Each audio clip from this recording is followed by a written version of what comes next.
जरा सोचिए, एक ऐसी नौकरी के बारे में जहां रूल्स की किताब में कंपनी पॉलिसी नहीं बल्कि जिंदा रहने के तरीके लिखे हों। आज हम एक पेट्रोल पंप पर गुजरी एक ऐसी ही खौफनाक रात की कहानी में उतरने वाले हैं, जहां कुछ अजीब से नियम ही असल में जिंदगी और मौत के बीच की लकीर थे। तो हमारी कहानी का हीरो है अर्जुन, एक नौजवान जिसे बहुत जल्द पता चलने वाला था कि कभी-कभी एक नौकरी की कीमत जान से भी ज्यादा हो सकती है। सबसे पहले ये समझते हैं कि आखिर अर्जुन इस मुसीबत में फंसा कैसे। देखिए, उसकी माँ बीमार थी, कॉलेज की फीस सर पर थी और इन सब मजबूरियों के बोझ तले दबकर उसने बॉम्बे रोड पर एक सुनसान से पेट्रोल पंप पर नाइट शिफ्ट की नौकरी ले ली। मतलब अर्जुन की हालत वाकई बहुत खराब थी। उसके दोस्त भास्कर ने उसे चेताया भी था कि वो जगह ठीक नहीं है, लेकिन अर्जुन के पास सच कहें तो कोई और रास्ता ही नहीं था। और बस यहीं से शुरू होता है कहानी का असली रहस्य। अर्जुन जैसे ही पेट्रोल पंप पर पहुंचता है, उसके बॉस का फोन आता है और उसे एक बड़ा ही अजीब सा काम सौंपा जाता है। वहां एक लाल डायरी है, उसे ढूंढो और उसमें जो भी नियम लिखे हैं उनका एक एक करके सख्ती से पालन करो। अब जरा इन नियमों को देखिए। ये कोई आम कंपनी की पॉलिसी नहीं थी, ये तो जिंदा रहने के कायदे थे। हर एक नियम अपने आप में एक आने वाले खतरे की तरफ इशारा कर रहा था। और फिर आता है सबसे खौफनाक नियम। ये कोई चेतावनी नहीं थी, ये तो सीधा सीधा एक तरह से मौत का फरमान था। इस एक नियम ने अर्जुन की नौकरी को जिंदगी और मौत के खतरनाक खेल में बदल दिया। और उसे ज्यादा इंतजार नहीं करना पड़ा। इन नियमों को परखने का मौका, या कहें कि मुसीबत, बहुत जल्दी ही उसके दरवाजे पर दस्तक देने वाली थी। रात का पहला ग्राहक आ चुका था। माहौल वैसे ही डरावना था और ऊपर से स्टेशन की वो टिमटिमाती नियॉन लाइट्स जैसे किसी आने वाले खतरे का इशारा कर रही हों। एक काली ऑल्टो कार धीरे धीरे पंप की तरफ बढ़ रही थी।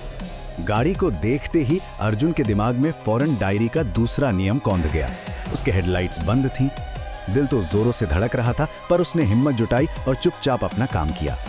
लेकिन तभी कार की खिड़की से एक कंकाल जैसा हाथ बाहर निकला और उसने जो नोट थमाए वो बर्फ से भी ज्यादा ठंडे थे। और बस उसी पल अर्जुन को समझ आ गया, ये कोई इंसान नहीं है, ये खतरा बिल्कुल असली है।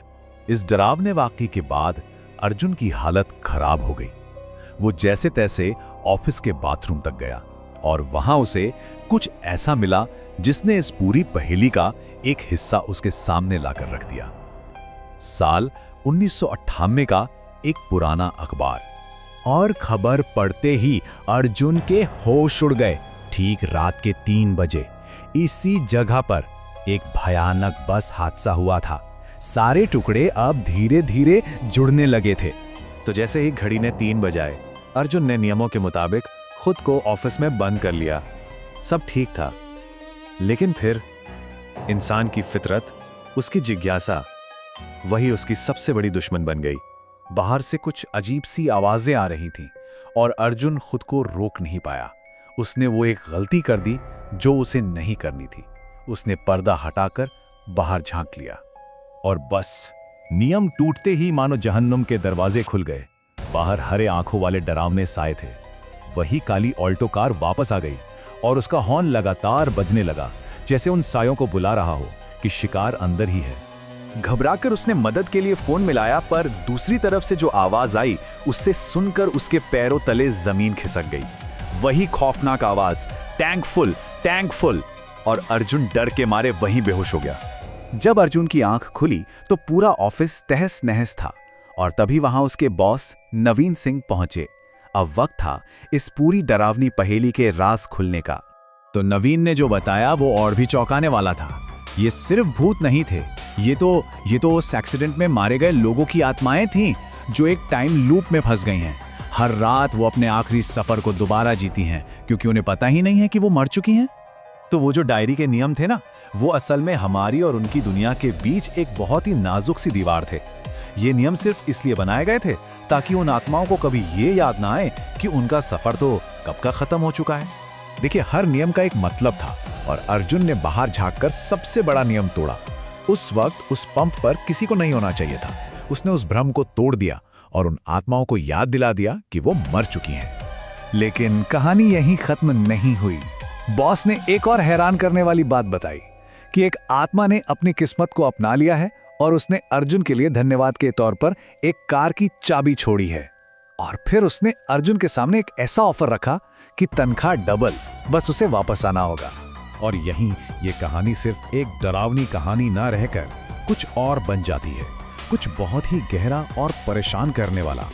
सोचिए, उसका दोस्त भास्कर तो ये सुनकर ही कांप गया, पर अर्जुन, इतना सब होने के बाद भी उसने वापस जाने का फैसला किया। वजह सिर्फ पैसा नहीं थी, वजह कुछ और थी। और कहानी हमें इस एक लाइन के साथ छोड़ जाती है, कुछ इंतजार कभी खत्म नहीं होते। शायद एक अच्छी जिंदगी का अर्जुन का अपना इंतजार इतना लंबा और बेबस हो गया था कि वो खुद उन आत्माओं की तरह एक अंतहीन सफर में फंस चुका